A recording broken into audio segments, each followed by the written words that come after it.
रमणम नवमी गौरी रमण रूपिणम स्फोट रूपम यतः सर्वम जगदेदद् विवर्तते। मैं राहुल आप सभी का संस्कृत स्पेस के इस पटल पर स्वागत करता हूं, अभिनंदन करता हूं।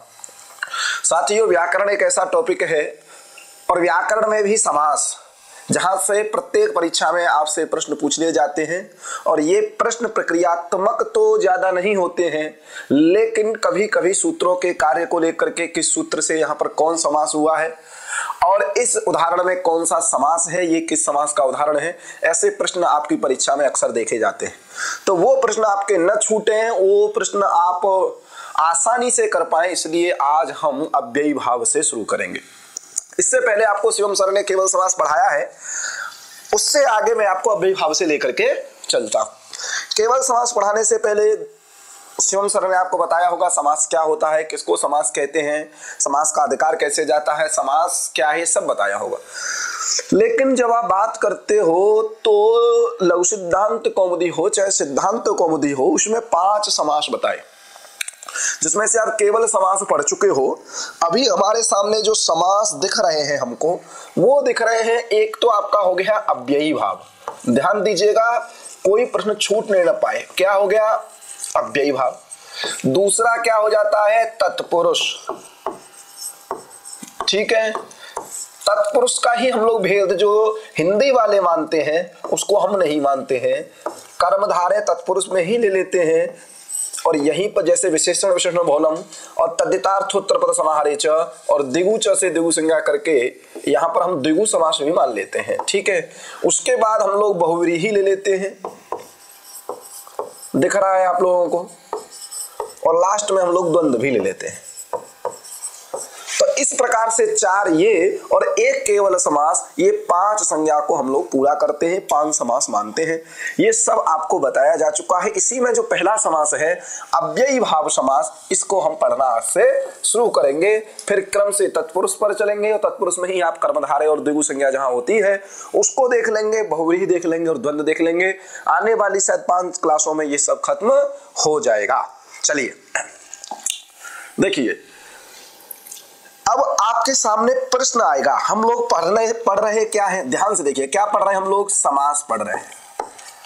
समास किसे कहते हैं तो आपको दीक्षित जी बता चुके हैं, समस्यते समासः। अब प्रश्न निकल करके आता है कि समास क्या है, तो समास एक प्रकार की संज्ञा है। समास क्या है? एक प्रकार की संज्ञा है। अब ये अव्ययी भाव क्या है? अव्ययी भाव जब आप देखते हो तो ये कहता है तत्पुरुषः प्राक् अधिकारोऽयम्। क्या कहता है? तत्पुरुषः प्राक् अधिकारोऽयम्। जब इसकी बात करेंगे तो निकल के आएगा कि एक सूत्र है तत्पुरुषः। जब आप तत्पुरुष पढ़ना शुरू करोगे तो उससे पहले सूत्र आता है तत्पुरुषः। तत्पुरुषः इस सूत्र से पहले, ये परीक्षा में प्रश्न आ सकता है, इस सूत्र से पहले कौन सूत्र है? अव्ययी भाव। ध्यान रखना, अव्ययी भाव, इसका अधिकार चलता है, इसका अधिकार चलता है। अर्थात कहने का तात्पर्य क्या है? कहने का तात्पर्य है भैया कि जब आप अव्ययी भाव इस सूत्र से लेकर के तत्पुरुष इस सूत्र के मध्य किसी भी सूत्र से अगर कोई समास का विधान करोगे तो वो अव्ययी भाव कहलाएगा। अव्ययी भाव इस सूत्र से आपको कंफ्यूज नहीं होना है। पहली बात तो क्यों कंफ्यूज नहीं होना है? आपको इस प्रकार के 2 सूत्र और देखने को मिलेंगे, लेकिन थोड़ा उसमें अंतर है। क्या अंतर है? 2 सूत्र आपको आगे देखने को मिलेंगे, अव्ययी भावश्च अव्ययी भावश्च। ये अव्ययी भाव क्या करता है? अधिकार सूत्र है, ये अव्ययी भाव का अधिकार प्रदान करता है, बताएगा कि जो भी समास होगा वो अव्ययी भाव कहलाएगा। ठीक है, संज्ञा तो देखो 2 संज्ञा है, किसी भी चीज की 2 संज्ञा है। जैसे कोई व्यक्ति है, उसका घर पर कुछ और नाम होता है और स्कूल में विद्यालय में कुछ अन्य नाम होता है। समझ में आया? क्लियर होगा कि नहीं? कि 2 प्रकार की संज्ञाएं होती हैं, एक विशेष संज्ञा और एक सामान्य संज्ञा। जब हम सामान्य संज्ञा की बात करते हैं, ध्यान दीजिएगा कि जब हम सामान्य संज्ञा की बात करते हैं, किसकी? सामान्य संज्ञा की, तो समास एक सामान्य संज्ञा है। और जब विशेष संज्ञा की जब हम बात करेंगे, किसकी बात करेंगे? विशेष संज्ञा की जब हम बात करेंगे तो अव्ययी भावादि जो हैं, अव्ययी भावादि जो है वो इसकी क्या होती है, विशेष संज्ञा होती है। लेकिन जब आपके दिमाग में प्रश्न तुरंत क्लिक करेगा कि सर ये बताइए, जब आप हमको सुवंत पढ़ाए थे तो विश्वपः आपको ध्यान आ रहा होगा, द्वितीय विभक्ति का बहुवचन, जब वहां स्वादेश व सर्वनाम स्थाने से पद संज्ञा होती थी, यचि हम सूत्र से भ संज्ञा होती थी, एक सूत्र आता था आ कड़ारा देखा संज्ञा, वहां से निकल के आता था एक परिस्थिति में, एक स्थिति में, एक अधिकरण में एक संज्ञा पक्ष, अर्थात एक स्थल पर एक ही संज्ञा हो सकती है। लोक में 4 4 5 5 10 10 संज्ञाएं देखी जाती है। हम लोग देखते हैं गणेश सहस्रनाम स्तोत्रम, विष्णु सहस्रनाम स्तोत्रम, शिव सहस्रनाम स्तोत्रम, दुर्गा शतार्चनम, सब देखते हैं। लेकिन शास्त्र में देखा जाता है, जब व्याकरण शास्त्र की बात आती है तो एक स्थिति में, एक अधिकरण में क्या होता है, एक संज्ञा होती है। समझ में आ गया, एक स्थिति एक संज्ञा। तब कहेंगे कि दोनों संज्ञा है। समास भी क्या है, संज्ञा है। कैसी संज्ञा है, व्युत्पन्न संज्ञा है। और जब हम विशेष संज्ञा की बात करते हैं तो अव्ययी भावादि भी संज्ञा है। तो दो संज्ञा एक स्थल पे कैसे की जाती हैं, तो इसका सामान्य सा प्रश्न है, सामान्य सा आंसर है प्राक करारा समास। इस सूत्र में प्राक को 2 बार रख लेंगे, एक प्राक अवधि को बताएगा और दूसरा प्राक बताएगा कि पहले कोई संज्ञा जो अगर होगी विशेष संज्ञा, उसकी पहले समास संज्ञा होगी, उसके बाद जाएगा। इसका मतलब ये होगा कि अव्ययी भाव इसकी दूसरी संज्ञा हो जाएगी क्या, समास। तो अव्ययी भाव क्या कहलाएगा, समास कहलाएगा। तत्पुरुष क्या कहलाएगा, समास कहलाएगा। बहुव्रीहि क्या कहलाएगा, समास कहलाएगा। द्वंद्व क्या कहलाएगा, समास कहलाएगा। इस प्रकार से ये भी समास संज्ञक कहलाते हैं। समझ में आ गया। तो इस तत्पुरुष सूत्र से पहले अव्ययी भाव सूत्र के बाद इन दोनों सूत्रों के मध्य में जो भी समास विधान करने वाला सूत्र आएगा, जैसे अभी हम लघु सिद्धांत कौमुदी के अनुसार बात करें तो अव्ययम विभक्ति समीप समृद्धि ये सूत्र आएगा, नदी भिश्च ये सूत्र आएगा। इन दोनों सूत्रों के माध्यम से जो समास होगा वो क्या कहलाएगा, अव्ययी भाव समास कहलाएगा। जैसे नदी भिश्च इस सूत्र से होने वाला जो समास है वो समाहार में होता है, लेकिन वो भी क्या कहलाता है, अव्ययी भाव कहलाता है, क्योंकि इन दोनों सूत्र के बीच में आता है, अव्ययी भाव के अधिकार में आता है। क्लियर हो गया कि नहीं। चलिए, अच्छी बात है।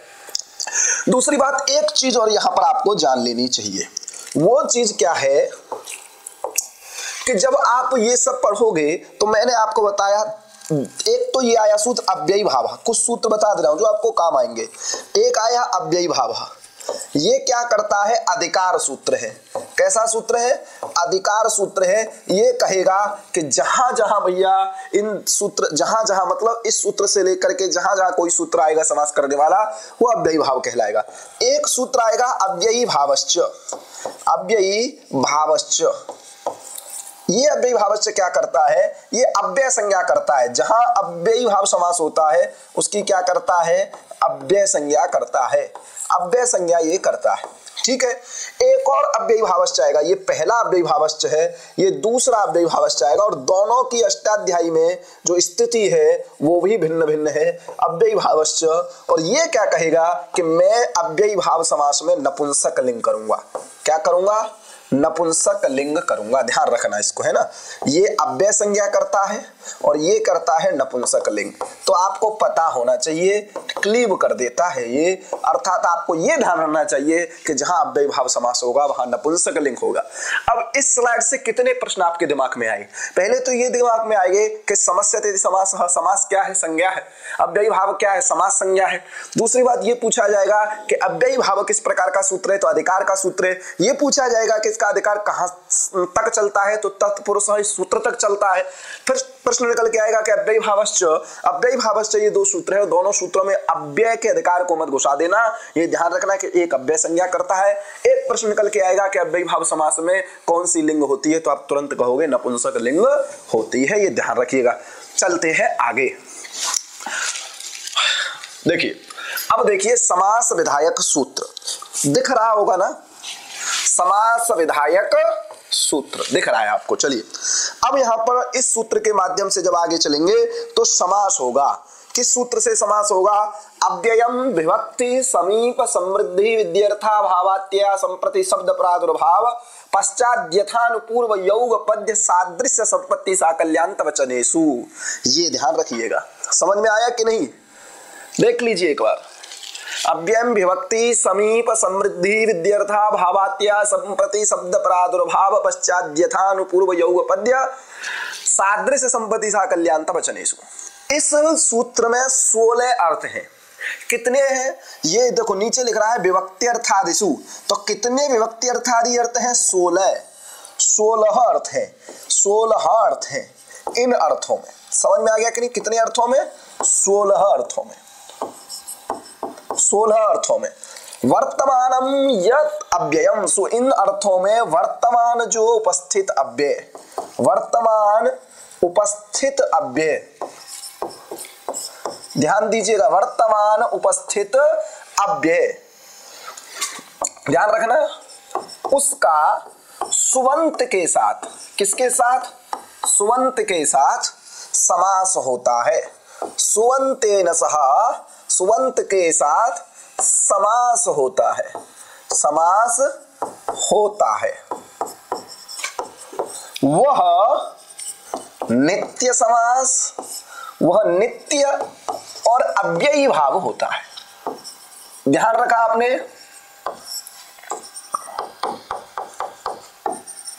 ध्यान रखेंगे, ये जो सूत्र है, ये पूरा सूत्र है अव्ययम विभक्ति समीप समृद्धि विद्यर्था भावात्यया संप्रति शब्द प्रादुर्भाव पश्चात यथानुपूर्व यौग पद्य सादृश्य संपत्ति सा कल्याणता वचनेषु।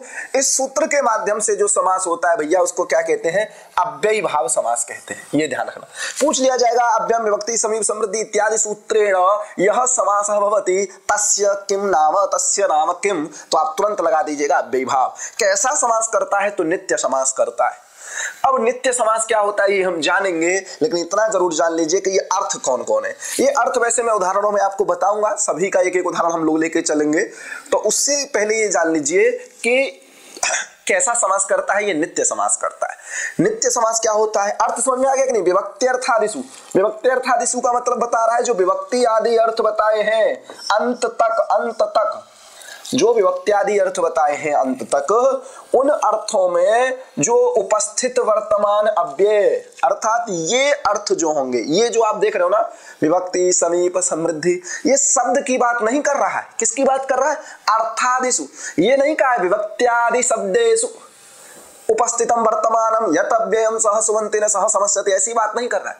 वो क्या कह रहा है? अर्थों में। अर्थात विभक्ति जिनका अर्थ है, समृद्धि जिनका अर्थ है, वृद्धि जिनका अर्थ है, अत्यय जिनका अर्थ है, शब्द प्रादुर्भाव जिनका अर्थ है, ठीक है, पदार्थानुवृत्ति जिनका अर्थ है, इस प्रकार से बताएगा कि जिन अव्ययों का, क्योंकि ये अव्यय के साथ समास करता है। और यहाँ पर एक चीज जान लीजिए कि जो अव्ययी भाव समास होता है, अव्ययी भाव, इसमें पूर्व पद की प्रधानता होती है। ये दीक्षित जी आपको बताए थे, क्योंकि इसमें जो पूर्व पद होता है प्रायः क्या होता है? अव्यय होता है।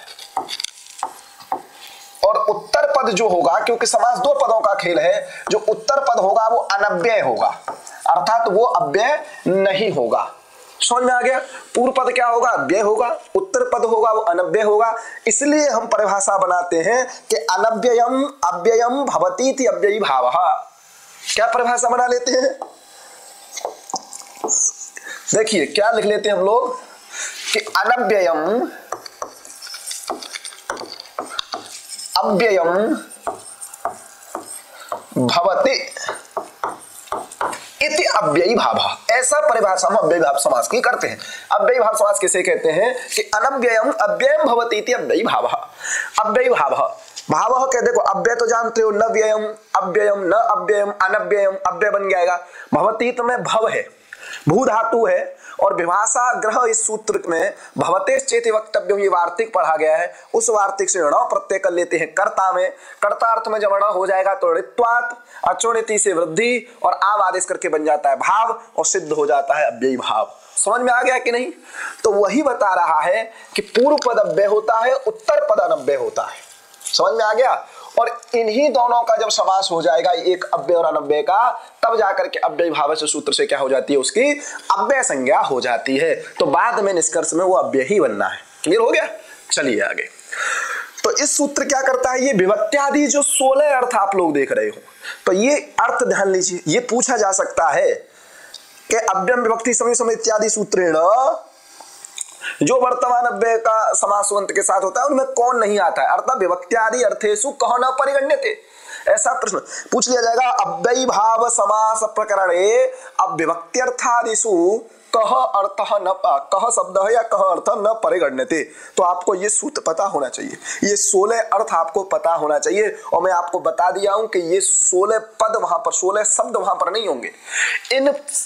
इस अर्थ को, ये अर्थ है, ये अर्थ को यहां निर्देश है, शब्दों का निर्देश नहीं, अर्थों का निर्देश है। और ये अर्थ जिस अव्यय से द्योतित होंगे, जिस भी अव्यय से इन अर्थों का द्योतन होगा उसके साथ क्या होगा? सुबंत के साथ समास होगा। समझ में आ गया? ये क्लियर हो गया। चलते हैं आगे। आगे क्या है अब देखो, उसको दिमाग में रखिएगा कि अव्ययी भाव समास किससे होगा? अव्ययम विभक्ति समीप समृद्धि विद्यार्थ भावात्या शब्द प्रादुर्भाव पश्चात यथानुपयोग पद साध्य संपत्ति साकल अंत वचनेषु, इस सूत्र से समास होगा। समास के बाद क्या होगा? समास के बाद का खेल क्या है? तो ये जान लीजिए। 2 सूत्रों को और जानेंगे और तुरंत उदाहरणों पे चलेंगे। आता है सूत्र उपसर्जन संज्ञा करने वाला। ठीक है, अव्ययी भावस्य क्या करता है? नपुंसकलिंग भी करता है। विभावस्य क्या करता है?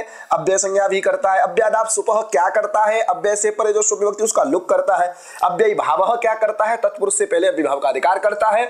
और उपसर्जन संज्ञा को देख लेते हैं कि किस सूत्र के माध्यम से उपसर्जन संज्ञा होती है। उपसर्जन संज्ञा का मतलब क्या होता है? ये व्युत्पन्न संज्ञा है, यौगिक संज्ञा है। उपसर्जन का मतलब होता है समीप में सृजन हो जाना। तो सूत्र है पाणिनि जी का, प्रथमा निर्दिष्टम समास उपसर्जनम। सूत्र को समझेंगे। प्रथमा निर्दिष्टम यत् पदम समासे समास शास्त्रे उपसर्जन संज्ञम। ठीक है ना? तो समासे है, यहां क्या है? इस पद को आप कर लीजिए समासे। क्या कर लोगे? समासे। समासे के बाद क्या है? उपसर्जनम। इसको क्या करोगे? अय आदेश। और लोप साकल्य से क्या कर लोगे? या का लोप मिल जाएगा। और किसमें जाके? इसमें जाकर के तब बन जाएगा आपके पास समास उपसर्जनम। ये संधि हुई है यहां पर, अर्थात पहले यहां पर क्या था? समासे था। समासे का अर्थ क्या करते हैं? समास शास्त्रे। समास शास्त्रे अर्थात समास विधायक सूत्रे, अर्थात समास करने वाला जो सूत्र है उसमें जो प्रथमा निर्दिष्ट पद है। जैसे अभी आप ध्यान करिए, मैं आपसे पूछता हूं कि किस सूत्र से हम लोगों ने अभी समास की बात की थी? तो अव्ययम विभक्ति समीप समृद्धि सूत्र से बात की थी। उसमें जो प्रथमा निर्दिष्ट था 2 ही पद उसमें थे, एक अव्ययम, दूसरा था साकल्यान्त वचनेषु। वचनेषु में सप्तमी विभक्ति थी रामेषु की तरह, और अव्ययम में कौन सी विभक्ति थी? नपुंसकलिंग है, तो कौन सी विभक्ति थी भैया? प्रथमा विभक्ति थी। तो प्रथमा निर्दिष्टम यत् पदम समास शास्त्रे तस्य उपसर्जन संज्ञा भवति, उसकी उपसर्जन संज्ञा होती है। तो जब इस प्रकरण की बात करेंगे, अर्थात अव्ययम विभक्ति समीप समृद्धि, इसकी बात करेंगे, तो अव्यय की क्या हो जाएगी? उपसर्जन संज्ञा हो जाएगी। समझ में आ गया? तो भैया या संज्ञा सासा फलवती, यहाँ क्या फल है इसका? तो सूत्र आता है उपसर्जनम पूर्वम। सीधा सूत्र है उपसर्जनम पूर्वम, कि भैया 2 पद हैं, समास 2 पदों का खेल है। अगर उपसर्जन संज्ञक पद पहले हो तो अच्छी बात है, नहीं हो तो उसको पहले बिठा देना। उपसर्जनम पूर्वम, जो उपसर्जन संज्ञक है। समासे उपसर्जनम प्राक प्रयोज्यम, समास में जिसकी उपसर्जन संज्ञा होती है उसको भैया पहले बिठाना चाहिए। अब देखो, बहुत से समास विधायक सूत्र ऐसे भी आएंगे जहां पर प्रथमा निर्दिष्ट पद ही नहीं होगा। जैसे कर्तृकरणे कृताबहुलम, यहां पर क्या है? कर्तृकरणे कृताबहुलम में कोई प्रथमा निर्दिष्ट, ये कर्तृकरणे कृताबहुलम इस सूत्र से समास होता है, लेकिन इसमें कोई प्रथमा निर्दिष्ट पद नहीं है। तो अनुवृत्तिमान जो पद होगा उसको मान करके हम क्या कर लेते हैं? उपसर्जन संज्ञा कर लेते हैं। समझ में आ गया? जैसे द्वितीया श्रुतातीत गतात्यस्त प्राप्त, द्वितीया श्रुतातीत पतित गतात्यस्त प्राप्त पर नहीं, उस सूत्र में क्या करते हैं? द्वितीया है वो प्रथमा निर्दिष्ट है, तो द्वितीयां जो पद होगा उसको पहले बिठा देते हैं। कृष्ण अम श्रुत सु जब करते हैं तो कृष्ण ही पहले रहता है, श्रुत पहले नहीं आता है। क्यों? क्योंकि कृष्ण की उपसर्जन संज्ञा है और उपसर्जन का पहले प्रयोग होता है। समझ में आ गई इतनी बात? तो ये ध्यान रखना, पूछ लिया जाएगा समास शास्त्रे उपसर्जन संज्ञायाः फलम अस्ति, फलम भवति, तो आप देना प्राक प्रयोज्यम। ठीक है, चलिए अब देखिए लास्ट में जब हम सब कहानी खत्म कर लेंगे, समास जब कर लेंगे, देखो अभी मैं समय लगा रहा हूं, उसके बाद उदाहरणों पे समय नहीं लगाऊंगा, इसलिए ध्यान से सुन लीजिए, क्योंकि नींव भरने में समय लगना है, बाकी दीवार बनने में नहीं। तो अव्ययी भावश्च ये सूत्र आएगा। अव्ययी भावश्च जब आप समास कर लोगे, सब समास के जो अन्य कार्य होते हैं सबको कर लोगे, तो वहां पर सूत्र आ जाएगा और कह देगा अयम नपुंसकम स्यात्। अर्थात अयम अव्ययी भाव समास नपुंसकम स्यात्। ये जो अव्ययी भाव समास आपने किया है ये कैसा होना चाहिए, तो नपुंसक लिंग वाला होना चाहिए। और नपुंसक लिंग करने का फल क्या है, समझ में आया कि नहीं? नपुंसक लिंग करने का फल क्या है? तो नपुंसक लिंग करने का फल बताते हैं कि आपने एक सूत्र सुना होगा, ह्रस्वो नपुंसके प्रातिपदिकस्य। जहां पर दीर्घ चीज होंगी, जहां पर दीर्घ बात होंगी, जैसे दीर्घ प्रकृति होगी, जैसे खट्वा माला, तो अतिमालम बनता है, अति खट्वम बनता है, अधिमालम बनता है, अधि खट्वम बनता है, समझे ना? तो वहां पर क्या होता है कि ह्रस्व नपुंसके प्रातिपदिकस्य सूत्र से क्या हो जाता है, वहां पर भैया ह्रस्व हो जाता है। क्या हो जाता है? ह्रस्व हो जाता है। तो ये बात आप ध्यान रखिएगा। इसलिए यहां पर हम लोग क्या करते हैं, नपुंसक लिंग समास करते हैं, क्योंकि नपुंसक लिंग में क्या होना चाहिए, ह्रस्व होना चाहिए, तब जाकर के इष्ट की प्राप्ति होती है, मतलब इष्ट प्रयोग की सिद्धि होती है। अब देखिए अव्यय विभक्ति जो हमने समास विधायक सूत्र पढ़ा, वो क्या करता है, विभक्त्यादि अर्थों में समास करता है। तो पहले हम ले लेते हैं विभक्ति, फिर लेंगे समृद्धि। इसी प्रकार से हम 16 के उदाहरण देखते हैं। तो देखिए, हाँ, एक नित्य समास की और बात आई थी, नित्य समास को जान लेते हैं। अव्यय, देखो नित्य समास को यहां जानेंगे। अव्यय विभक्ति समीप समृद्धि सूत्र के द्वारा जो समास होता है वैभाव होता है, दूसरा नित्य समास होता है। किसे कहते हैं नित्य समास? नित्य समास की दो चीजें हैं। पहली चीज क्या है? पहली चीज ये है कि विग्रह नहीं होगा। क्या नहीं होगा? विग्रह नहीं होगा। विग्रह नहीं होगा। कौन सा विग्रह नहीं होगा? तो लौकिक विग्रह नहीं होगा, क्योंकि अलौकिक विग्रह तो करवे ही करेंगे आप। अलौकिक विग्रह करेंगे तभी ना वहां पर क्या होगी, प्रातिपदिक इत्यादि संज्ञाएं होंगी। तो लौकिक विग्रह नहीं होगा। दूसरी बात क्या होगा कि जिस पद के साथ अलौकिक विग्रह होगा, जिस पद के साथ, ध्यान दीजिएगा, जिस पद के साथ अलौकिक विग्रह होगा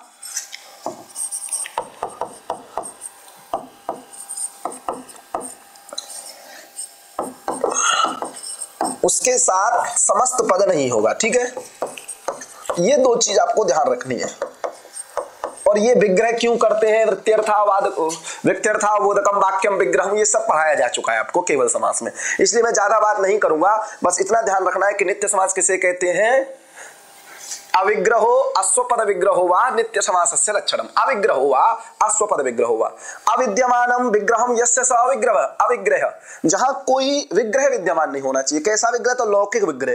अर्थात जैसे हम लोग क्या करते हैं, राज्ञः पुरुषः राजपुरुषः करते हैं, इस प्रकार की स्थिति नहीं होती है। जैसे मैं वर्तमान उदाहरण में बात करूं तो अधिहरि हमको बनाना है। पहला उदाहरण हमको क्या लेके चलना है, जैसे मान के चलो हमने ले लिया अधिहरि। ध्यान रखना, अच्छे से समझाऊंगा इसको, आगे नहीं बताऊंगा, इसलिए ध्यान से सुन लीजिएगा।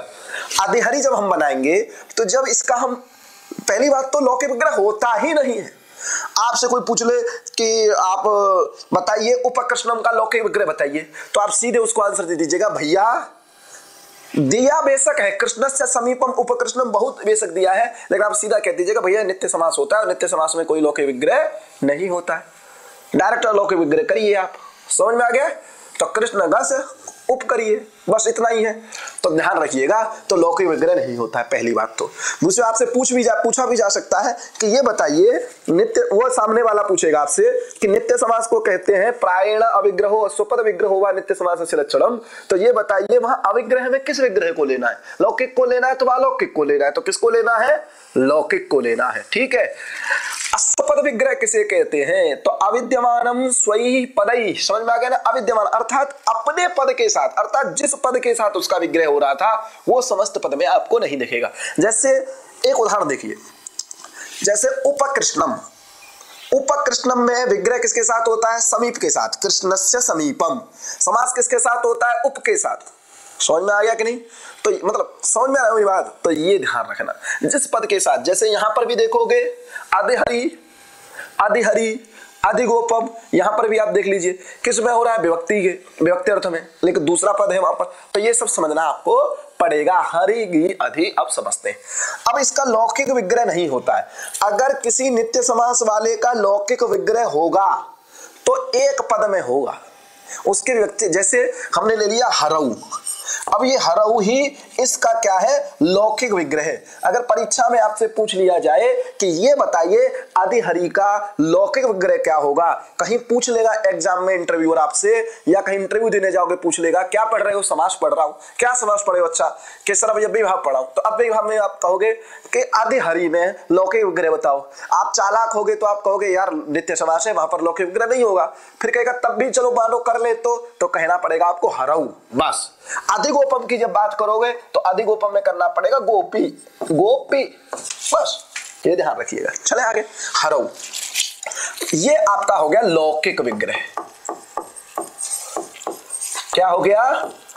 लौकिक विग्रह। समझ में आ गया? चलिए अब देखते हैं। अब यहां पर क्या करना है, अलौकिक विग्रह के समस्त जो समास विधायक सूत्र है वो अलौकिक विग्रह में प्रवर्तित कराना है आपको।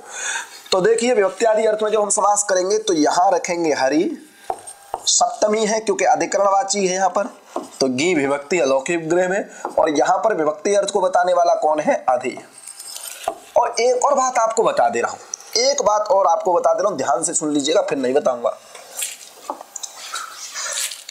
कि विभक्ति का तात्पर्य यहां पर क्या है। विभक्ति से आपको क्या समझना है कि जैसे आप मान के चलिए अधि आ गया, अधिकरण को बताने वाला, तो क्या अन्य कोई कारक आएगा? तो सामान्य सी बात तो यह है कि विभक्ति का अर्थ यहां पर कारक है, और कारक में भी कौन सा कारक है? अधिकरण कारक है, सिर्फ अधिकरण कारक। आप सोचो कि मैं संप्रदान कारक को ला करके विभक्ति समास तो नहीं होगा। ध्यान रखना, समझ में आ गई? तो ये बात बिल्कुल ध्यान रखना। जैसे अंतर नदी बनता है, प्रयोग देखोगे, अंतरना भी बनता है, अनुनदी बनता है, तो ये सब बनेंगे, लेकिन किस अर्थ में बनेंगे? जैसे हमने कर दिया, हम बना ले कि वृक्षस्य उपरि, ऐसा समास कर ले तो नहीं हो पाएगा। क्यों? क्योंकि वहां ऊपरी विभक्ति अर्थ में नहीं है, किसी अन्य अर्थ में करना पड़ेगा। समझ में आएगी नहीं? तो अधिकरण अर्थ, विभक्ति अर्थ का मतलब वहां पर क्या है? विभक्ति अर्थ का मतलब है वहां पर कारक, और कारक का मतलब क्या है? सिर्फ अधिकरण ही विवक्षित है और कुछ नहीं है। ठीक है, तो हरि की अधि, इसमें हम लोग क्या कर लेंगे? अव्ययम विभक्ति सूत्र से क्या कर लेंगे? विभक्ति अर्थ में समास कर लेंगे। किसके साथ? सुबंत के साथ समास हो जाएगा। ये समास कैसा कहलाएगा? तो अव्ययी भाव समास कहलाएगा। कैसा समास कहलाएगा? अव्ययी भाव समास कहलाएगा। समास होने से क्या हो जाता है? कृतद्धित समासाश्च, ये ध्यान रखना, समासत्वात् प्रातिपदिक संज्ञा कृतद्धित समासाश्च इत्यनेन सूत्रेण भवति। तो इस सूत्र से यहाँ पर प्रातिपदिक संज्ञा हो जाएगी, और प्रातिपदिक संज्ञा होने के कारण सुपो धातु प्रातिपदिकयोः, सुपो धातु प्रातिपदिकयोः, सुपो धातु प्रातिपदिकयोः, इससे क्या हो जाएगा? जो प्रातिपदिक के अवयव जो सु इत्यादि हैं उनका क्या हो जाएगा? लोप हो जाएगा, और आपके पास क्या बचेगा? आपके पास बचेगा हरि और अधि। अब मुझे आप ही बताइए, आप क्या बताएंगे? आपको ये बताना है कि हमने क्या किया था समास में। तो क्या किया था? उपसर्जन संज्ञा की थी। उपसर्जन संज्ञा यहाँ पर कैसी होगी? तो कहेंगे कि प्रथमा निर्दिष्ट जो पद था अव्ययम विभक्ति समीप समृद्धि में, वो अव्ययम था, और अव्ययम था तो वो अव्यय यहाँ पर कौन है? अधि। और इस अधि का ही क्या हो जाएगा? प्राक प्रयोग, तो पहले बन जाएगा, तो अधि पहले आ जाएगा, और यहाँ हो जाएगा हरि। अब इसकी फिर कृतद्धित समासाश्च से प्रातिपदिक संज्ञा कर लेंगे। एक देश विकृतम न अन्यवत, इस सूत्र की सहायता से, न अन्यवत अर्थात कहने का मतलब है किसी का एक देश विकृत हो जाने पर वो उसका अस्तित्व नहीं खत्म हो जाता, वो बदल नहीं जाता। छिन्ने पुच्छे पे सुना व्यवहार, मतलब एक कुत्ते की पूंछ कट जाने पर भी उसका कुत्ते का ही व्यवहार होता है, स्वत्व का ही व्यवहार होता है। समझ में आ गया? स्वत्व का ही व्यवहार होता है। तो अधिहरि, और अधिहरि जब बन जाएगा तो इसकी पुनः प्रातिपदिक संज्ञा होगी, सुविभक्ति आएगी, और सुविभक्ति जब आएगी तो अब क्या आएगा? अव्ययी भावश्च, ये कहेगा कि नपुंसक लिंग होता है, नपुंसक लिंग हो जाएगा। लेकिन एक सूत्र तो भैया भूल ही गए, अव्यादापसुपः। कौन सूत्र है भैया? अव्यादापसुपः, अव्यय से परे, अव्यय से परे इसकी, क्योंकि अव्ययी भावश्च सूत्र से इसकी क्या है? अव्यय संज्ञा है, कि जहां अव्ययी, मैंने पहले आपको बता दिया था, पहले बता दिया था कि अव्ययी भावश्च दो सूत्र है, एक अव्यय संज्ञा करता है, एक नपुंसक लिंग करता है। जो अव्यय संज्ञा करता है वो भी प्रवृत्त होगा, जो नपुंसक लिंग करता है वो भी प्रवृत्त होगा। अव्यय संज्ञा हो जाएगी, अव्यय संज्ञा होने के कारण अव्यादाप सुपः सूत्र से क्या हो जाएगा? सुप का लुक हो जाएगा, आपके पास रह जाएगा अधिहरि। क्या रह जाएगा भैया? अधिहरि। सिर्फ इतना रह जाएगा, अधिहरि। अब अधिहरि के आपसे कोई रूप पूछ ले कि ये बताइए अधिहरि शब्द के आप रूप चला दिए, तो आप ये मत करना अधिहरि, अधिहरि, अधिहरयः, अधिहरिम, अधिहरि, अधिहरि, ऐसा बिल्कुल मत करना। ध्यान रखना कि अधिहरि शब्द में अव्ययी भाव समास है और अव्ययी भाव समास होने के कारण अव्यय संज्ञा है और अव्यय संज्ञा होने के कारण अव्यादाप सुपा सूत्र से क्या हुआ है, सुप का लुक हुआ है। इसलिए इसके समान रूप चलेंगे। जब विभक्ति आएगी ही नहीं, बाबा आएगा नहीं, घंटा बाजेगा नहीं, तो क्या रहेगा, सिर्फ अधिहरि, अधिहरि, अधिहरि, अधिहरि, अधिहरि। सिर्फ किसके अकारांत जो शब्द होंगे उनको छोड़ देना, अकारांत के लिए अलग व्यवस्था आएगी। ठीक है, चलो समझ में आ गया। अब आता है अधिगोपम। अधिहरि क्लियर हो गया, अब पढ़ते हम लोग अधिगोपम। चले आगे, अधिगोपम। अब अधिगोपम को पढ़ने के लिए हमको दो सूत्रों को जानना अत्यंत आवश्यक है भैया। हमको अधिगोपम पढ़ना है। अधिगोपम को पढ़ने से पहले थोड़ी स्थिति जान लेते हैं। जान ले, चलिए। जो इसका लौकिक विग्रह होगा वो गोपी है, ये है लौकिक विग्रह, लौकिक विग्रह। अलौकिक विग्रह जो इसका होगा तो वो ध्यान रखना कि गोपा शब्द है। शब्द क्या है, गोपा, अर्थात गाह पातीति गोपा। जो गायों की रक्षा करता है उसको गोपा कहते हैं। क्या कहते हैं, गोपा। लेकिन हम लोग क्या बोलते हैं उसको, गोपा। गोपा कहने का मतलब क्या है कि जब विश्वपा शब्द की तरह आप रूप चलाओगे तो ऐसे ही बनेंगे गोपा, गोपौ, गोपा, गोपाम, गोपौ, गोपा, गोपा, गोपे, गोपी, ऐसे रूप चले, गोपो, गोपाम, गोपी, इस प्रकार से रूप चलेंगे। विश्वपा शब्द की रूप चलेंगे जो पारक्षण धातु से अन्यभ्यो विदृश्यन से विच प्रत्यय करके सर्वापहारी लोप करके गोपा शब्द निष्पन्न होता है। इसका अर्थ होता है गायों की रक्षा करने वाला, गोप ग्वाला। समझ में आ गया। अब गोपा गी हो जाएगा और यहां पर भी वो विभक्ति अर्थ में है। पूछ लिया जाएगा अधिगोपम में किस अर्थ में समास है, तो विभक्ति अर्थ में समास हुआ है। अब गोपा गी सब कर लोगे आप, पुरानी वाली प्रक्रिया कर लेना, बार बार नहीं बताऊंगा कि अव्यय, जब तक मैं नदी विश्च इस सूत्र तक न पहुंच जाऊं तब तक आपको दिमाग में एक ही सूत्र रखना है, अव्यय विभक्ति समीप समृद्धि। तो उस सूत्र से यहां पर क्या हो जाएगा, समास हो जाएगा। समासत्वात् क्या हो जाएगी, देखो कुछ लाइनें आप ऐसे याद कर लीजिए स्क्रिप्ट की तरह। समास होगा, समास के समासत्वात् प्रातिपदिक संज्ञा होगी, प्रातिपदिक संज्ञा होने से सुपो धातु प्रातिपदिक हुए सूत्र से क्या हो जाएगा, लुक हो जाएगा, बचेगा। उपसर्जन संज्ञा होगी, उपसर्जन वाले का पहले प्रयोग होगा। पहले है तो अच्छी बात है, नहीं है तो पहले बिठा देंगे। यहां पर नहीं है, अधि को पहले बिठा देंगे, बन जाएगा अधि गोपा।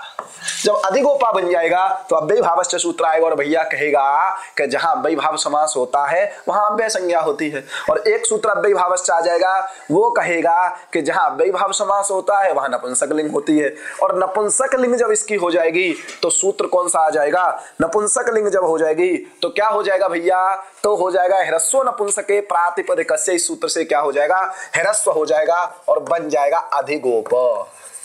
क्या बन जाएगा, अधिगोप। अब इस अधिगोप से क्या आएगी, सुविभक्ति आएगी। क्या आएगी, सुविभक्ति। क्योंकि क्या हो गया है, नपुंसकलिंग तो हो गया है। नपुंसकलिंग होने से ये थोड़ी होता कि सुविभक्ति नहीं आएगी। अव्यादाप सुपः प्रवृत्त होता है, लेकिन हम अव्यादाप सुपः को रोकेंगे। मैं नहीं रोकूंगा, ये सूत्र रोकेगा। ना अव्ययी भावाद तो अम तो अपंचम्या, ना अव्ययी भावाद तो पंचम्या, ऐसा सूत्र है। समझ आइए, सूत्र को ध्यान दे लेते हैं। न अव्ययी भावात अतः अम तु अपंचम्या। क्या कहता है, अदंतात अव्ययी भावात सुपो न लुक। समझ में आ गया। पहली बात, दो अर्थ बता रहा है ये। क्या पहले कहा, अदंतात अव्ययी भावात, अर्थात ऐसा अव्ययी भाव समास जिसके अंत में अ है। कैसा अव्ययी भाव समास, जिसके अंत में क्या है, अवर्ण है। जैसे अधिगोप। अधिहरि की बात इसलिए हम नहीं कर रहे, जब अधिहरि पढ़ रहे थे तो इस सूत्र को लेके नहीं आए थे। क्यों, क्योंकि वहां इकारांत था, अदंत नहीं था। इदंत था, अदंत नहीं था। अधिगोप की बात जब आती है तो अधिगोप कैसा है, अदंत है, इदंत नहीं है। और जब अदंत अव्ययी भाव की बात आएगी तो सूत्र आपको आना चाहिए, ना अव्ययी भावादतो मत्तो पंचम्या। समझ में आ गया कि नहीं। तो ये कहता है अदंत अव्ययी भाव से परे। अव्ययी भाव में विशेषण है अदंत, इसलिए तदंत विधि हो गई है और बन गया है अदंतात अव्ययी भावात समासात सुपो न लुक। अर्थात जहां अव्ययी भाव समास हुआ है उस समास की प्रकृति अगर अदंत हो तो उससे जो शुभ विभक्ति आती थी और अभी तक आप लेके आ जाते थे अव्यादाप सुप को, सुप का लुक कर देते, वो यहां पर नहीं होगा। सुप का लुक नहीं होगा। सुप का लुक नहीं होगा, पहला कार्य हो गया। समझ में आ गया। दूसरा कार्य क्या है, तस्य पंचमी बिना। तस्य पंचमी बिना योग में द्वितीय कर दिया, कह रहा तस्य पंचमी बिना, पंचमी को छोड़कर इसका मतलब क्या है, सुप का लुक नहीं होगा तो सभी विभक्तियां आएंगी, जैसे प्रथमा विभक्ति में आएगी उसी प्रकार पंचमी विभक्ति में भी आएगी। तो कह रहा अगला जो कार्य करूंगा वो पंचमी को छोड़ करके करूंगा, पंच इसलिए कॉमा लगाया है और इस कॉमा को लाने वाला तू है। सूत्र पढ़े थे ना, नाव्ययी भावा दत्तो अम तू ही बता रहा है कि यहाँ कॉमा लगाना है। कह रहा है ये काम तो पूरे में होगा, अर्थात अदंत अव्ययी भाव से परे सुप का लुक तो कहीं नहीं होगा। दूसरी बात, पंचमी को छोड़ करके अम आदेश और हो जाएगा। पंचमी को छोड़ के क्या हो जाएगा, अम आदेश। अब ध्यान रखना कि जब सुप को लुक नहीं किया, अर्थात अधिगोप शब्द था हमारे पास, ध्यान देंगे कौन शब्द था, अधिगोप। अधिगोप शब्द में क्या है, विभक्ति अर्थ में समास है, अव्यय विभक्ति समूह समृद्धि सूत्र से समास है। लेकिन जब हम विभक्ति का लुक नहीं करेंगे तो सु आदि विभक्ति आ जाएंगी। सु आदि जब विभक्ति आ जाएंगी तो तुरंत क्या होगा, इस सूत्र से सुप का लुक नहीं हुआ, इसका मतलब अव्यादाप सुप सूत्र की प्रवृत्ति को रोक दिया। पंचमी को छोड़ दिया है, पंचमी को नहीं करेगा, बाकी सबकी जगह क्या कर देगा, अम आदेश। अर्थात शेष 6 विभक्तियों में ये अम आदेश कर देगा, तो सीधे सु को हटाएगा और सु की जगह अम कर देगा।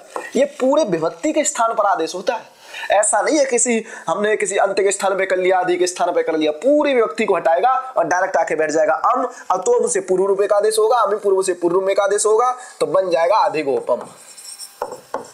नहीं अमी पूर्व से, सॉरी, ठीक है ना, अमी पूर्व से यहाँ पर क्या होगा, पूर्व रूप एकादेश हो जाएगा, अधिगोपम बन जाएगा। क्या बन जाएगा, अधिगोपम। अब आप कहेंगे कि ये बताइए म की संज्ञा कर ले, हलंतम से तस्य लोप से लोप कर लेते हैं, अधिगोप ही बनेगा। तब कहेंगे नहीं भैया, ये किसके स्थान पे हुआ है, सु के स्थान पर। सु क्या है, विभक्ति है, और स्थानीय वदादेशो अनलविदो सूत्र की सहायता से जो विभक्तित्व था उसका स्थानीय वदभाव किसमें हो जाएगा, अम में हो जाएगा, और न विभक्तो तुष्मा इस सूत्र से क्या हो जाएगा, तवर्ग सकार मकार की संज्ञा का निषेध हो जाएगा, बचेगा आपके पास अधिगोपम। क्लियर हो गया। अब ये सभी जगह हो गया, सिर्फ आप पंचमी को छोड़ दीजिए।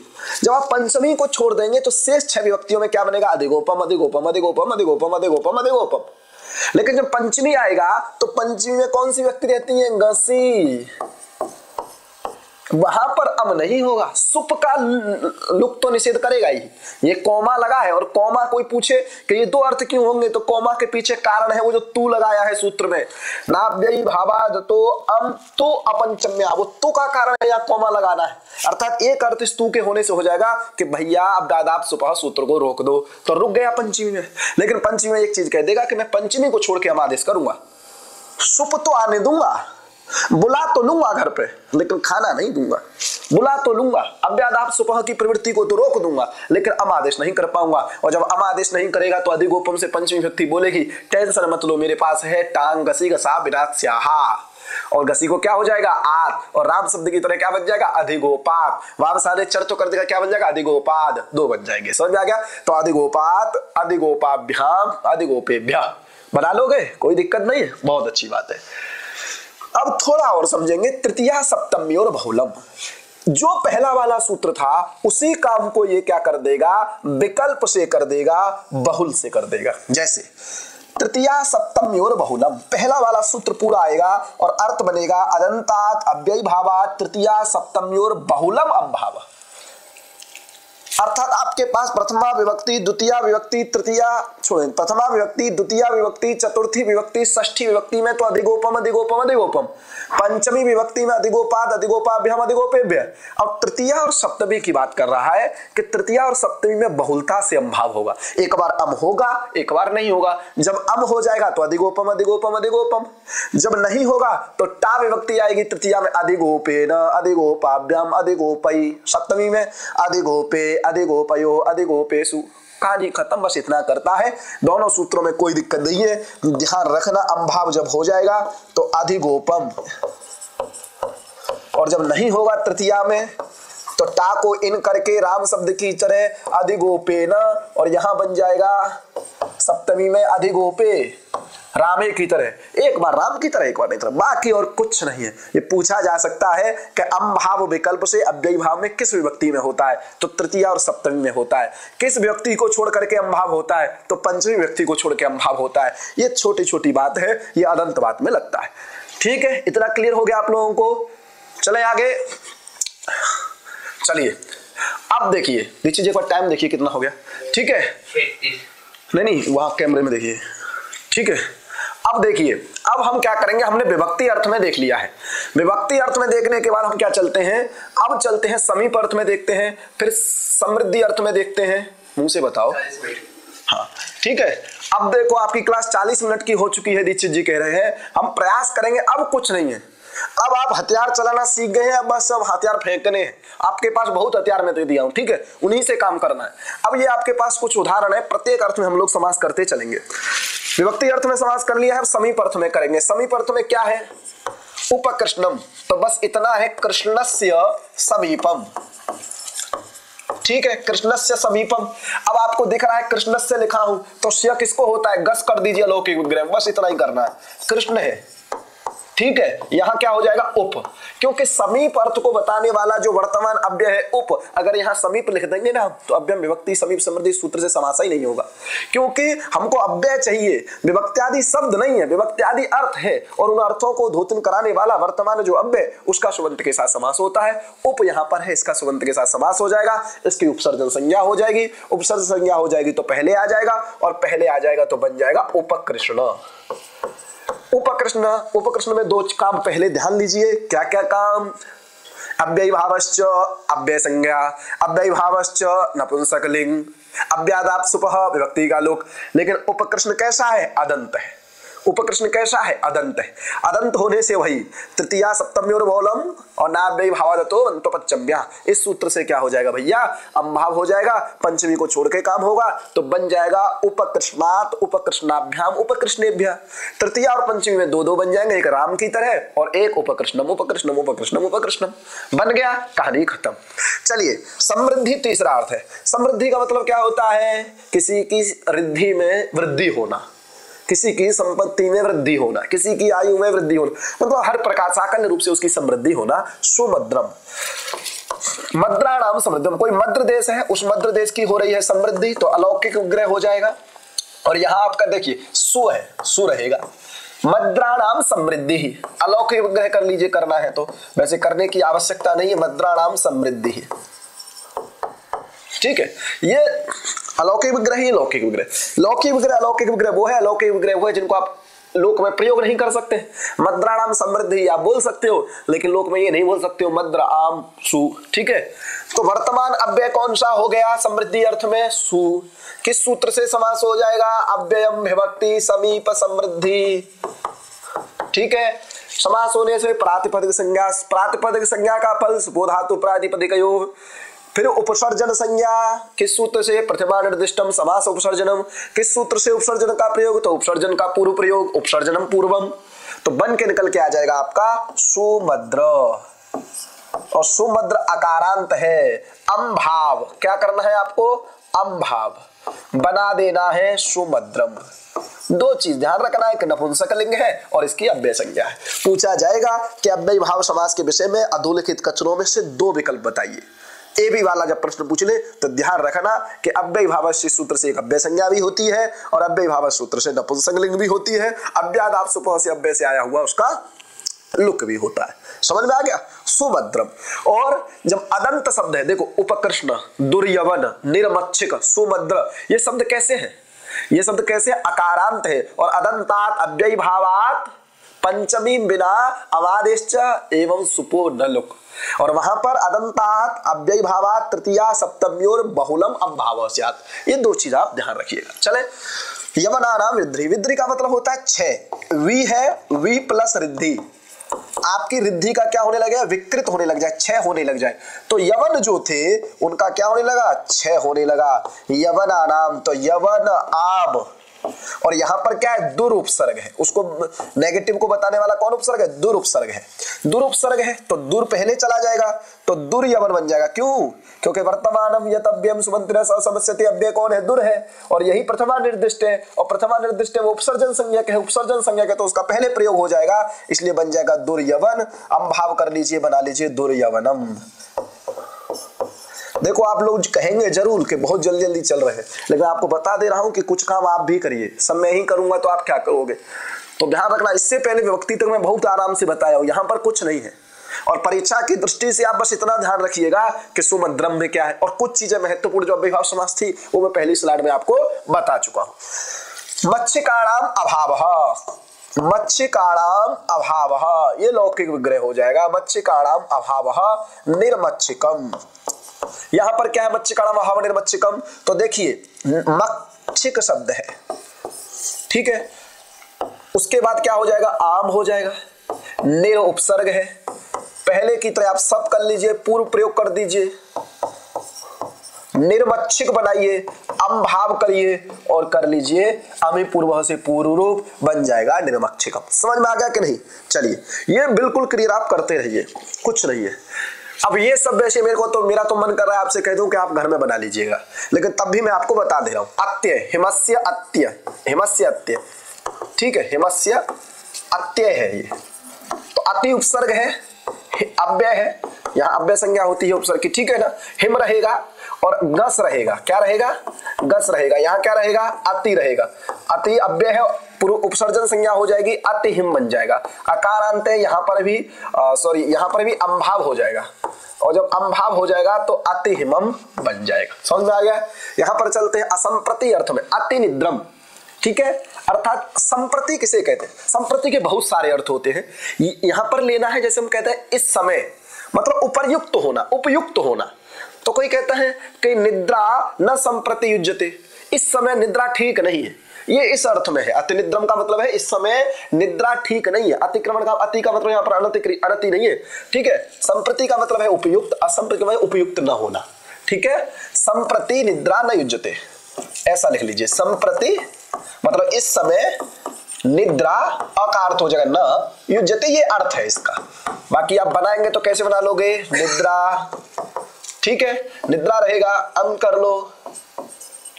उसके बाद क्या रह जाएगा? जहां अति है, अति पहले ले लो, अति पहले ले लिए, निद्रा ले लो। अब देखो निद्रा शब्द है, आगे आके नहीं, जैसे ही आप इसकी क्या करोगे? नपुंसक लिंग करोगे अव्ययीभावश्च सूत्र से, तो तुरंत ह्रस्व नपुंसके प्रातिपदिकस्य आ जाएगा। कौन सूत्र आ जाएगा? ह्रस्व नपुंसके प्रातिपदिकस्य। इस सूत्र से यहां हो जाएगा ह्रस्व, तो बन जाएगा अति निद्र। क्या बन जाएगा? अति निद्र। और अति निद्र जैसे ही बनेगा उसी के बाद अकारांत हो गया कि नहीं? ये मैं आपको बाद में बताऊंगा, और अभी बता दे रहा हूं कि जहां दीर्घ प्रकृति होगी आकारांत, जैसे निद्रा, माला, खटवा, वहां पर क्या होगा? पहले नपुंसक लिंग, फिर ह्रस्व नपुंसके प्रातिपदिक से ह्रस्व बन गया अदंत, अदंत बन गया तो अम्भाव, वही तृतीया, सप्तमी, पंचमी, तो अति निद्रम यहां पर बन जाएगा। क्लियर हो गया? चले आगे। शब्द प्रादुर्भाव। शब्द प्रादुर्भाव क्या होता है? इति हरि, हरि शब्दस्य प्रादुर्भाव, हरि शब्दस्य प्रकाशः इति हरि। प्रादुर्भाव का मतलब यहाँ पर प्रकाश है, ठीक है। चले, इति हरि बनाना है तो हरि, गस और इति उपसर्ग है, जिसका अर्थ है प्रादुर्भाव। प्रादुर्भाव अर्थ में है इति, पूर्व प्रयोग कर लीजिए। और यहाँ अम्भाव फम्भाव कुछ नहीं करना है, क्योंकि अदंत ही नहीं है। बस क्या करना है? नपुंसकलिंग करना है, अव्यय संज्ञा करनी है, और अव्यादाप सुपः। कौन सूत्र ध्यान रखना है? अव्यादाप सुपः। इस सूत्र से क्या करना है? लुक कर देना, बन जाएगा इति हरि। विष्णोः पश्चात क्या आ जाएगा? विष्णोः पश्चात, विष्णोः पश्चात अनुविष्णु। अनुविष्णु जब रहेगा तो अनुविष्णु में क्या करना है आपको? विष्णु, गस और अनु। उकारांत है, यहां पर भी अव्यय संज्ञा करनी है, नपुंसकलिंग करना है अव्ययीभावश्च से, और अव्यादाप सुपः से क्या कर देना है? स्वादि व्यक्ति का लुक कर देना है, बन जाएगा अनुविष्णु। समझ में आ गया कि नहीं? कुछ नहीं है, देखो बिल्कुल सरल है। अब यहां से परीक्षा प्रश्न पूछ लेता है। अगला जो वर्तमान अव्यय का समास होने वाला है वो यथार्थ में होने वाला है। किस अर्थ में होने वाला है? यथा। यथा शब्द के साथ नहीं, किस अर्थ में? यथा अर्थ में। यथा के 4 अर्थ हैं, पूछा जाएगा परीक्षा में, पूछा जाएगा, बता दे रहा हूं, पूछा जाएगा कि यथा शब्द के कितने अर्थ हैं। तो ध्यान रखना, योग्यता, वीप्सा, पदार्थानिवृत्ति और सादृश्य, ठीक है। योग्यता का मिलाने के लिए दे सकता है, इधर यथा के 4 अर्थ दे देगा, इधर यथा वाले अर्थों वाले उदाहरण दे देगा। अब पूछेगा कि बताइए किस उदाहरण में किस अर्थ में समास हुआ है। तो ध्यान रखिएगा, योग्यता अर्थ का उदाहरण है अनुरूपम, वीप्सा का प्रत्यर्थम, अनतिवृत्ति का यथाशक्ति और सादृश्य का सहरी। ये ध्यान रखिएगा, बार बार कह रहा हूं। स्क्रीन पर आपको दिख रहा है, नहीं दिख रहा है तो पीपीटी आएगी, उसको खोल के देखना, पता चलेगा कि यथा के 4 अर्थ होते हैं और इन 4 अर्थों के उदाहरण आपको दिख रहे हैं। योग्यता समझते हो, वीप्सा मतलब समझते हो पौनः पुण्य।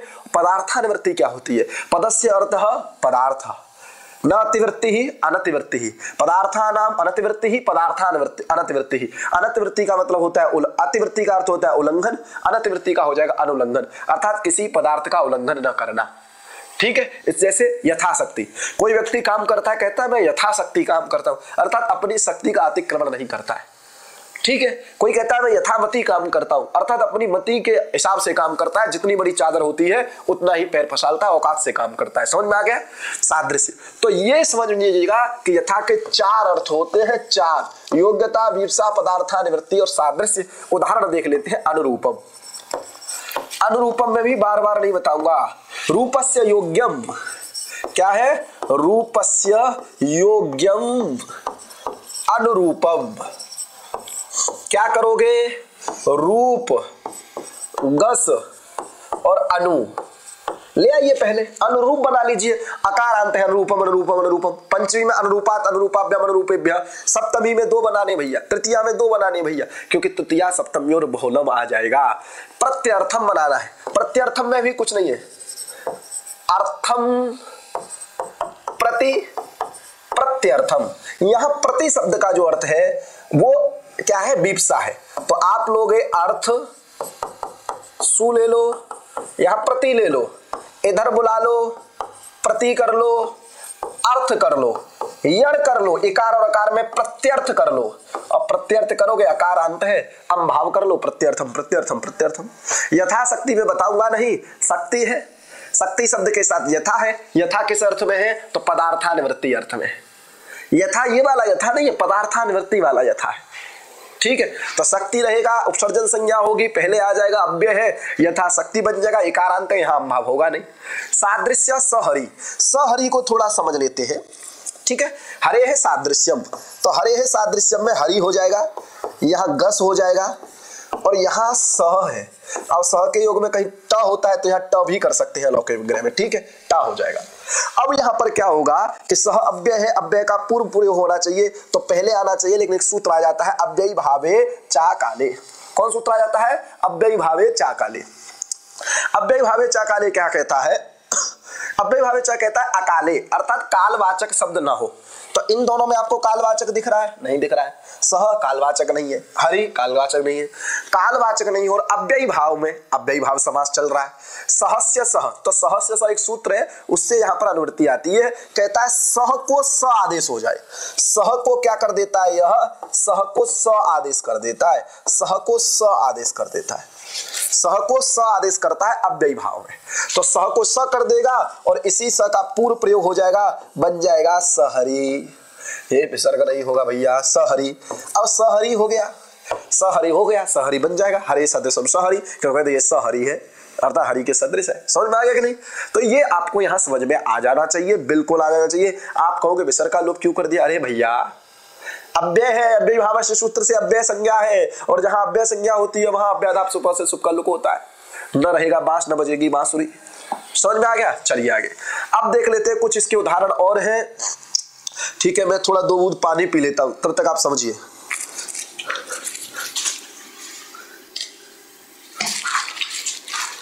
सही चल रहा है।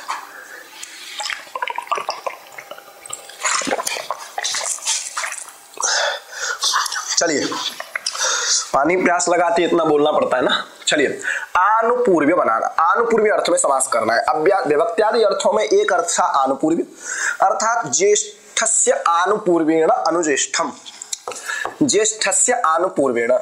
तो यहां रहेगा ज्येष्ठ, ज्येष्ठ से आ जाएगा आपका गस, और यहां पर आपका रह रहा है अनु। इस अनु का अर्थ है आनुपूर्व्य। कुछ नहीं करना है, मैं बता दे रहा हूं बार बार। अव्ययम विभक्ति समीप समृद्धि से समास, समासत्वात् प्रातिपदिक संज्ञा, गस का लोप, एक आदेश विकृत अनन्यवत, पुनः उससे पहले उपसर्जन संज्ञा, उपसर्जन का पूर्व प्रयोग, अनुज्येष्ठ। अनुज्येष्ठ कर लोगे। अम्भाव, सिर्फ लिखूंगा अम्भाव। अम्भाव लिखने से आपको पता होना चाहिए ना अव्ययी भावादतो मत्व पंचम्या, आपको पता होना चाहिए तृतीया सप्तमी और बहुलम। ठीक है, चले आगे। युगपद अर्थ में समास है चक्रेण युगपत। चक्रेण युगपत, चक्रेण युगपत में हो जाएगा चक्र, टा और सह। सह में बता दे रहा हूं, अव्ययी भावे चा काले, अव्ययी भावे चा काले, इस सूत्र से सह को क्या हो जाएगा, स आदेश बन जाएगा सचक्र, और अदंत है भैया, अंभाव होगा, कुछ नहीं है। संपत्ति अर्थ में है सच्छत्रम, ये तो गलत जगह लग गया है, ठीक है, ये रहता है ऐसे। छत्रम का अर्थ यहाँ पर क्या है, कोश ग्रंथ में देखोगे तो क्षत्रिय है। क्षत्रिय का स्वयं स्वरूप जो होता है अपने रूप को वाले में बोलता है तो सच्छत्रम होता है, सच्छत्रम होता है। तो ध्यान रखना, छत्र शब्द रहेगा, छत्र रहेगा, टा रहेगा और सह रहेगा। सह को स आदेश हो जाएगा, स आदेश होने के बाद उपसर्जन पूर्व प्रयोग होने के बाद सच्छत्र बन जाएगा, अंभाव हो जाएगा, बन जाएगा सच्छत्रम। समझ में आ गया। ससखी, सख्या सदृशः, सख्या, सख्या सदृशः, ठीक है, ये वो वाला सदृश नहीं है, ये गौण सादृश्य है। कैसा है ये, गौण सादृश्य, ठीक है, क्योंकि ओरिजिनल जो सादृश्य रहेगा, प्रधान जो सादृश्य रहेगा वो द्रव्य में ही रहेगा। सख्या सदृशः, यहाँ पर क्या हो जाएगा, तो सखी है, और सखी शब्द से कौन आता है, टा। सखी शब्द से क्या आता है, टा, और अलौकिक विग्रह सह, सह को हो जाता है स आदेश, पूर्व प्रयोग करोगे स सखी, अव्यय संज्ञा नपुंसकलिंग और अव्यादाप से विभक्ति का लोप अधिहरी सखी। चले आगे, कुछ नहीं है। अब देखिए साकल्य अर्थ में सतृणम, अर्थात सतृणम का मतलब क्या है, तृणम अपि अपरित्यज्य, तृणम अपि अपरित्यज्य। इसका अर्थ क्या होगा कि साकल्य अर्थ में, अर्थात थोड़ा भी थाली में भोजन नहीं छोड़ता है, सब खाता है, तो वही होता है सतृणम, अर्थात तृण के साथ खा जाता है, कुछ भी नहीं छोड़ता है, तो तृण हो जाएगा, तृण के बाद अम हो जाएगा, और यहाँ पर सह हो जाएगा। सह को क्या हो जाएगा, स आदेश हो जाएगा, स हो जाएगा, तृण हो जाएगा, और क्या हो जाएगा, अंभाव, अंभाव हो जाएगा, तो बन जाएगा सतृणम। क्लियर हो गया। यहाँ साग्नि, अग्नि ग्रंथम पर्यंतम, अग्नि ग्रंथ पर्यंतम, अग्नि किसी ग्रंथ का नाम है, अग्नि पुराण मान लो, ठीक है, अग्नि किसी ग्रंथ का नाम है, उसके पर्यंत मतलब अंत अर्थ में है, बीच में नहीं छोड़ना है, अंत तक पढ़ना है। तो क्या हो जाएगा, अग्नि अम, और यहां पर क्या हो जाएगा आपका सह, सह को क्या आदेश, स, पूर्व प्रयोग अक सवर्णे दीर्घ से दीर्घ, सा अग्नि, सूत्र ध्यान रखना, अव्ययादाप सुपह, अव्ययादाप सुपह। सब उदाहरण साकल्यान्त वचनेषु तक खत्म हो गए, हो गए खत्म, ध्यान रखिएगा, उदाहरण ध्यान रखना, सब कुछ ध्यान रखना। आ गया सूत्र नदीभिश्च, कौन सूत्र आ गया, नदीभिश्च, नदीभिश्च सूत्र आ गया। नदीभिश्च सूत्र क्या कहता है, नदीभिः सह संख्या समस्यते, नदीभिः सह संख्या समस्यते, अर्थात नदीवाची जो शब्द होगा उसका संख्यावाची शब्द के साथ क्या होता है, समास होता है। जैसे बनता है पंचगंगम, क्या बनता है, पंचगंगम। दूसरा क्या बनता है, द्वियमुनम, ये इसके उदाहरण है, ध्यान रखना, ये पूछा जाएगा परीक्षा में कि पंचगंगम और द्वियमुनम में कौन सा समास है, तो अव्ययी भाव समास है। कैसे बनता है, तो पंचानाम गंगानाम समाहारः, पंचानाम गंगानाम समाहारः, बस इतना ही बताऊंगा, ठीक है। द्वयोः यमुनयोः समाहारः, द्वयोः यमुनयोः समाहारः, ठीक है। यहां एक इष्टि आती है, समाहार, समाहारम चायमिष्यते, च अयम इष्यते, ठीक है, समाहारम चायमिष्यते। समाहार चायमिष्यते का मतलब ये नहीं है कि सब लोग एक साथ बैठ करके चाय पिएंगे। समाहार चायमिष्यते का मतलब है, च का अर्थ है यहाँ पर एव, अर्थात नदीभिश्च इस सूत्र के द्वारा जो समास होगा वो समाहार में ही होगा, और ये अव्ययी भाव कहलाएगा। अर्थात नदी भी, नदीवाचक शब्द के साथ, नदी शब्द के साथ नहीं कह रहा है, नदीवाचक अर्थात नदी जिनको कहा जाता है, नदी नाम से जिनका व्यवहार होता है, नदी शब्द के साथ नहीं, नदी से नाम से, जैसे गंगा को नदी कहते हैं, यमुना को नदी कहते हैं, नर्मदा को नदी कहते हैं, ठीक है। तो नदी भी सह संख्या समस्यते, जैसे पंच है, द्वि है, तो समास हो जाएगा। तो कर लोगे आप लोग, तो क्या कर लोगे, इसमें संख्या है, प्रथमांत है, संख्यावाची शब्द पहले आएगा, और संख्यावाची शब्द जब पहले आएगा तो पंच पहले आ जाएगा, द्वि पहले आ जाएगा, पंच गंगा बन जाएगा। यहाँ क्या बन जाएगा, पंचानाम गंगानाम समाहार से विभक्ति इत्यादि का लोप करके पंचगंगा बन जाएगा, यहाँ बन जाएगा द्वि यमुना। और जैसे ही द्वि यमुना बनेगा तो इसकी क्या हो जाएगी, अव्ययी भावश्च से नपुंसकलिंग, और जैसे ही नपुंसकलिंग होगी तुरंत क्या हो जाएगा, ह्रस्व नपुंसके प्रातिपदिक से भूल जाते हैं आप लोग, ह्रस्व नपुंसके प्रातिपदिकस्य, ह्रस्व हो जाएगा द्वि यमुन पंचगंग, और तुरंत क्या करोगे आप, अम्भाव करोगे, तुरंत क्या करोगे, अम्भाव करोगे, तो क्या हो जाएगा, पंचगंगम द्वि यमुनम, पंचगंगम द्वि यमुनम, ऐसे यहां पर कर लोगे, कोई दिक्कत नहीं होगी। आगे चलते हैं, आगे देखिए तद्धिता। अब यहां से थोड़ा अलग टॉपिक है, बाकी समास वही सूत्र करेगा, कौन सा, अव्यय विभक्ति समीप समृद्धि। तद्धिता सूत्र कहता है पंचम अध्याय की समाप्ति तक जो भी प्रत्यय होंगे वो सब तद्धित प्रत्यय कहलाएंगे, क्योंकि आगे सूत्र आ रहा है अव्ययी भावे सरत प्रवृत्तव्य, बनाना है उपसरिदम विपासम। पहले चलते सरदः समीपम, सरदः समीपम, ये हो गया अलौकिक विग्रह जब करेंगे तो सरद, गस और उप, ये हो गया। पहले वाला काम पहले कर लेते हैं, उपसर्ग संज्ञा इसकी होती है, उपसरद कर लेते हैं। अब उपसरद तो अनंत नहीं है, तब ये सूत्र आता है अव्ययी भावे सरत प्रवृत्तिभ्यः। सरत प्रवृत्तिभ्य का मतलब है सरदादि जो गण है, सरदादिभ्य टच, अर्थात सरदादि जो गण है उनसे टच प्रत्यय होता है, समासांत कहलाता है। टच प्रत्यय कैसा है, समासांत, अर्थात समास होने के बाद ये प्रत्यय होता है, अव्ययी भाव में होता है। तो पूछा जाएगा कि ये टच प्रत्यय जो होता है वो कहाँ, उपसर्दम में कौन समास है, अव्ययी भाव में, इसलिए तो ये टच प्रत्यय हो रहा है, और टच का बचता है अ, तो बन जाता है उपसरद, अदंत बन गया, वही सूत्र पहला वाला अम्भाव, और अम्भाव कर लोगे तो उपसरदम, क्या बन जाएगा, उपसरदम, कोई दिक्कत नहीं है। विपासम, विपासम, विपासम, सॉरी विपासम, तो देखो विपास शब्द है, विपास, गस करो, और यहां पर क्या कर लोगे आप, वी, नहीं क्या बनाना है, विपासम बनाना ना, तो विपास है, प्रतिविपासम शब्द है, या पूरा लिखा नहीं है इसलिए कर प्रतिविपासम, तो यहाँ प्रतिविपासम में आप क्या कर लोगे, प्रति ले आओगे, तो प्रति का पूर्व प्रयोग हो जाएगा, प्रतिविपास बच जाएगा, सहलंत है यहाँ पर तालव्य, टच प्रत्यय हो जाएगा, टच का आ बचेगा, प्रतिविपास अम्भाव हो जाएगा, प्रतिविपासम हो जाएगा। अब उपजरसम बनाना है, जरायाह समीपम, जरायाह, देखो इसलिए जल्दी जल्दी चल रहा हूँ, परीक्षा की दृष्टि से इतना ध्यान रखिएगा कि किस अर्थ में समास हो रहा है, क्या बन रहा है, किस सूत्र से हो रहा है, बाकी सब सरल है, आप सब कर लोगे, मुझे पूरा भरोसा है। जरायाह समीपम, तो यहां क्या करोगे, जरा, गस और उप, पूर्व प्रयोग कर लीजिए, उपजरा, और यहां तुरंत आ जाएगा जरायाह जरश्च, ये गण सूत्र है कि जरा शब्द को जरस आदेश हो जाता है, तो उपजरस कर लीजिए टच प्रत्यय, उपजरसम अम्भाव करके, उपजरसम टच प्रत्यय है, टच प्रत्यय का आम मिल गया, उपजरस अम्भाव हो गया, उपजरसम।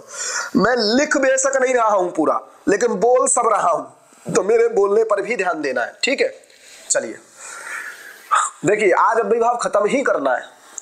अनश्च सूत्र क्या कहता है, अन्नंतात अव्ययी भावात् टच स्यात्, अर्थात ऐसा अव्ययी भाव समास जिसके अंत में अन हो वहां टच होता है, जैसे, क्योंकि वो क्या कहता था, पिछले वाला सूत्र क्या कहता था, आप लोग देखे हैं अभी, सरदादी गण में जो पठित हो, लेकिन जो सरदादी गण में नहीं है उनकी ये बात कर रहा है।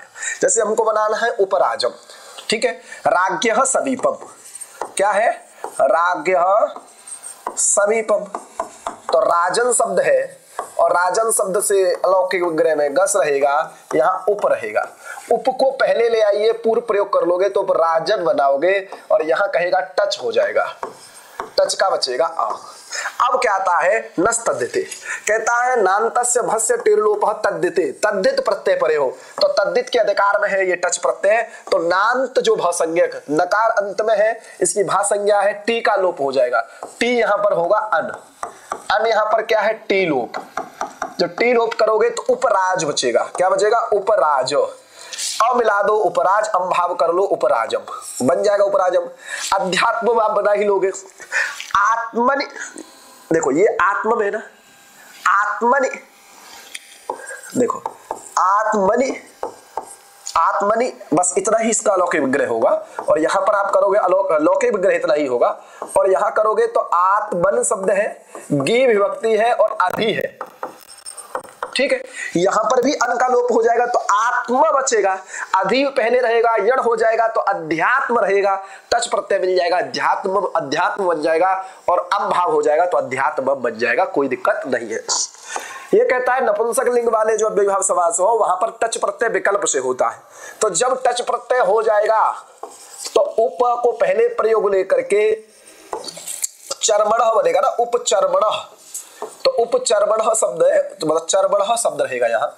चर्मण में चर्मन शब्द है, चर्मन।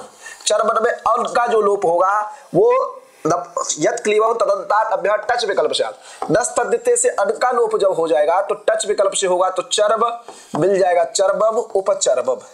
लेकिन जब टच प्रत्यय नहीं होगा, जब टच प्रत्यय नहीं होगा तो स्थिति तब देखिए, यहां देख लीजिए थोड़ा, टच का अभाव, टच का अभाव, टच का अभाव है तो देखिए उपचरमन, टच प्रत्यय हम लोग नहीं किए हैं तो अन का क्या कर देंगे, अन का लोप नहीं होगा क्योंकि तद्धित प्रत्यय परे नहीं है, तद्धित प्रत्यय परे रहते करता है तो उपचर्मन रहेगा, स्वादि विभक्ति रहेगी तो नलोपह प्रातिपदिकांत से, कौन सूत्र है, नलोपह प्रातिपदिकांत से, इस सूत्र से नकार का लोप हो जाएगा। इतना ही बचेगा उपचर्म।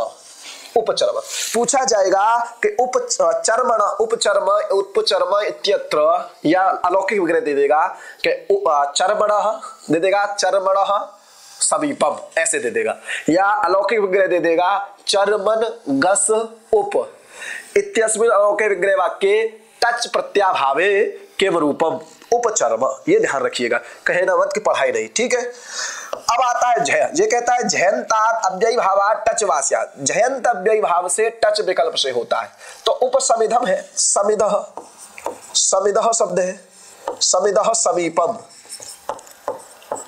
ठीक है। समिधः समीपम है, यहां समिध करोगे, गस करोगे, उप लोगे, उप पहले ले लोगे, समिध रख लोगे, टच प्रत्यय कर लोगे, अम्भाव कर लोगे, उपसमिधम कर लोगे। जब टच प्रत्यय नहीं करोगे तो उपसमिध रह जाएगा और वाव झलाम जसवंते से द करना, वाव सारे से चर तो करना, दो बन जाएगा उपसमित और उपसमित, ये दो बन जाएंगे, ठीक है। तो इस प्रकार से ये आपका अव्ययी भाव समास हो गया पूरा, अव्ययी भाव समास हो गया पूरा। बहुत बहुत संघर्ष आप लोगों ने मेरे साथ किया, बहुत बहुत आपका धन्यवाद। अव्ययी भाव समास में दो तीन चीज आपको बता दे रहा हूं। पहली चीज तो ये ध्यान रखना, जहां अदंत होगा वहां नाव्ययी भावादतो, नाव्ययी भावादतो ये सूत्र, और तृतीया सप्तम्योर बहुलम, तृतीया सप्तम्योर बहुलम, जहां अव्ययी भाव समास अदंत होगा वहां पर ये दोनों प्रवृत्त होंगे।